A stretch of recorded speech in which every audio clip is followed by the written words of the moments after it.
আল্লাহ পাক রব্বুল আলামিন বলেন, ও দুনিয়ার মানুষ, আল্লাহ কত সুন্দর করিয়া ডাক দেয়।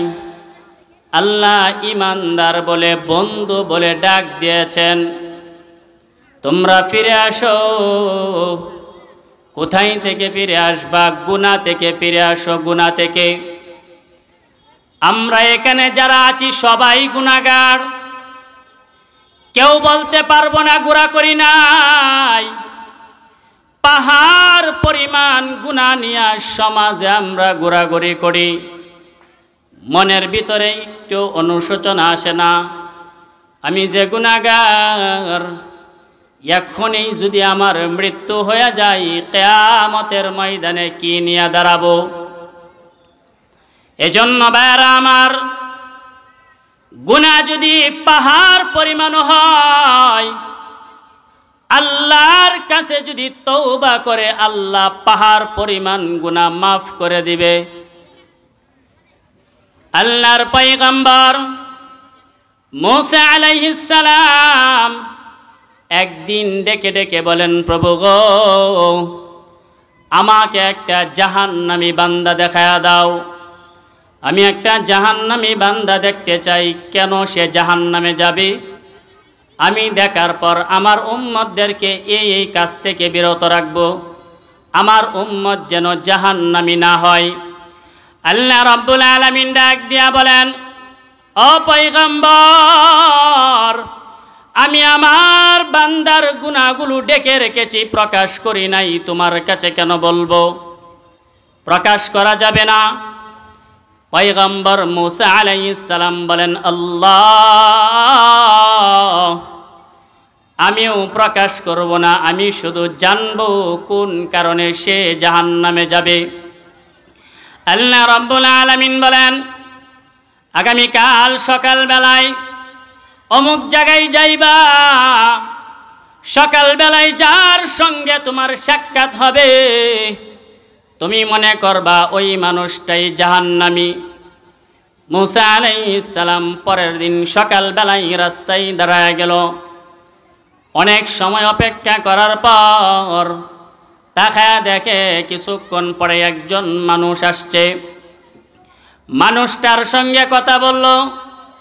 কথা বলার পর পয়গম্বর মুসা আলাইহিস সালাম মনে মনে ভাবে, এই মানুষটা তো জাহান্নামী, এই মানুষটাকে আল্লাহ জাহান্নামী বানাইছে।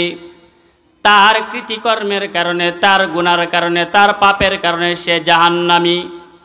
আল্লাহ যদি তার গুনার কারণে কোনো মুসিবত দেয়, কোনো আযাব দেয়, তাইলে তো আমি পয়গম্বর ওই আযাবের ভিতরে পড়ে যাব। এজন্য তার সঙ্গে আর কথা বলা যাবে না। এখান থেকে পয়গম্বর মুসা আলাইহিস সালাম চলে যায়।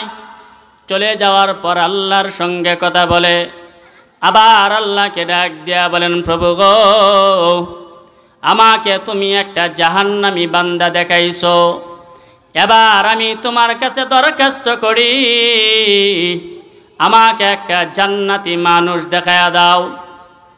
আল্লাহ রাব্বুল আলামিন বলেন, পয়গম্বর, সকালবেলায় জাহান্নামী দেখেছো, এখন আবার জান্নাতি দেখতে চাও? পয়গম্বর ডাক দিয়া বলেন, আল্লাহ, কোন আমলের বিনিময়ে জান্নাতি হয়? আমি আমার উম্মতদেরকে ওই আমলটা শিখায়া দিব, সে যেন জান্নাতি হয়ে যায়।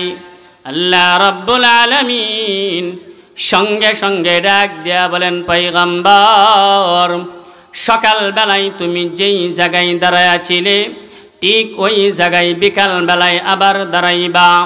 তোমাকে আমি আল্লাহ জান্নাতি একজন মানুষ দেখায়া দিব।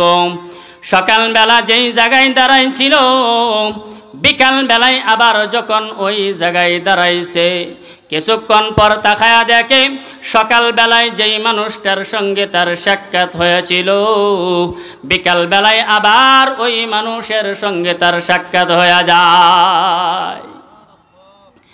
পয়গম্বর মুসা আলাইহিস সালাম তার চেহারার দিকে তাকায়, আবার চেহারার দিকে তাকায়া চিন্তা করে সকালবেলায় যার সঙ্গে আমার কথা হয়েছে ওই লোকটাই দেখা যায় বিকাল বেলায় আবার আমার সঙ্গে সাক্ষাৎ করে।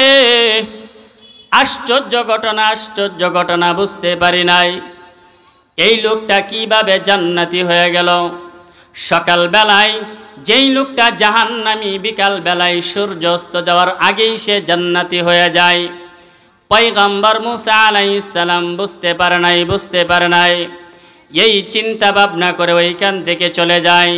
চলে যাওয়ার পর আল্লাহর কাছে ডেকে ডেকে বলে, প্রভু গো, বুঝতে পারি নাই আমি একটা জাহান্নামী মানুষকে দেখতে চেয়েছিলাম, তুমি বললা আমি একটা জাহান্নামী মানুষ পাঠাইলাম। সকালবেলায় যেই মানুষটাকে আমি জাহান্নামী বলে দেখলাম বিকাল বেলায় সূর্য অস্ত যাওয়ার আগে এই মানুষটাই আবার জান্নাতি কেমনে হয়? আল্লাহ রাব্বুল আলামিন ডাক দিয়া বলেন, আরে পয়গম্বর, যেই মানুষটা সকাল বেলায় জাহান্নামী ছিল তোমার সঙ্গে সাক্ষাৎ করার পরে ওই মানুষটা আমি আল্লাহর কাছে তওবা করে ডেকে ডেকে বলে, রে মালিক, আমার হাতের গুনার দুর্গন্ধ আছে, আমার পায়ের গুনার দুর্গন্ধ আছে, আমার জবানের গুনার দুর্গন্ধ আছে, আমার দেহের গুনার দুর্গন্ধ আছে।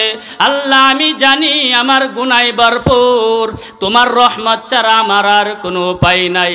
আল্লাহ তুমি যদি আমাকে জাহান্নামে দিয়া দাও আমার আর কোনো উপায় থাকবে না। আল্লাহ এই মুহূর্তে তওবা করিতেছি, জিন্দেগিতে আর কোনোদিন গুনাহ করব না, আর কোনোদিন অপরাধ করব না। যত গুনাহ করেছি সব গুনাহ থেকে তোমার কাছে তওবা করে আল্লাহ রাব্বুল আলামিনের কুদরতি অন্তরে জোশ মেরে যায়। আমার আল্লাহ ডাক দিয়া বলে, নাই রে বান্দা, জিন্দিগি ভর গুনাহ করেছো, এই মুহূর্তে আমার কাছে তওবা করেছো, পিছনের সব গুনার দিকে তাকাইয়া আমি আল্লাহ এমন রহমান, তোর জিন্দিগির সমস্ত গুনাহ খাতা মাফ করিয়া এই মুহূর্তে আমি আল্লাহ তোর নামটা জাহান্নামের খাতা থেকে কাইটা জান্নাতের খাতায় লিখিয়া দিলাম।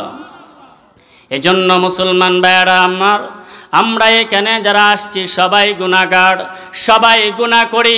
বুদ্ধিমানের কাজ হলো গুনাহ থেকে ফিরে আসতে হবে, তওবা করতে হবে। যদি মনে করো আমার গুনাহ পাহাড় পরিমাণ হয়েছে, যদি মনে করো নদীর ফেনার সমতুল্য গুনাহ হয়েছে, যদি মনে করো আকাশের তারকারিতেও বেশি আমার গুনাহ হয়েছে, যদি তুমি মনে করো বৃষ্টির পানির ছিটার চেয়েও বেশি গুনাহ হয়েছে, আমার আল্লাহ ডাক দিয়া বলেন, কুল ইয়া ইবাদিয়াল্লাযীনা আসরাফু আলা আনফুসিহিম লা তাকনাতু মির রাহমাতিল্লাহ। বান্দারে, তোর গুনাহ পাহাড় পরিমাণ হলেও আমি আল্লাহর রহমতের কাছে কিছুই না। ফিরে আয়, আমি আল্লাহর রহমতের দিকে আয়, আমি আল্লাহ তোর জীবনের সমস্ত গুনাহ খাতা মাফ করে দেব। এজন্য ভাইরা আমার, আমরা সবাই গুনাহগার। গুনাহ ছেড়ে দিতে হবে, গুনাহ ছেড়ে দিতে হবে, গুনাহ ছেড়ে দিতে হবে। সবাই গুনাহগার, গুনাহটা ছেড়ে দিতে হবে। আর কত গুনাহ করব, আর কত গুনাহ করব? এবার একটু কমান না, গুনাহটা ছেড়ে নেকের প্রতিযোগিতা বাড়ায়া দেয়, নামাজের প্রতিযোগিতা বাড়ায়া দেয়, দান সৎকার প্রতিযোগিতা বাড়ায়া দেয়, আমলের প্রতিযোগিতা বাড়ায়া দেয়। তাইলে না আমরা মুমিন হয়ে যাব। আল্লাহ রাব্বুল আলামিন আমাদের সকলকেই গুনাহ ছেড়ে নেক কাজ বেশি বেশি করার তৌফিক দান করুক। সকলে বলে আমিন, আর জোরে বলেন আমিন। হাযা ওয়া আখিরু দাওয়ানা আনিল হামদুলিল্লাহি রাব্বিল আলামিন। আসসালামু আলাইকুম ওয়া রাহমাতুল্লাহি ওয়া বারাকাতুহু।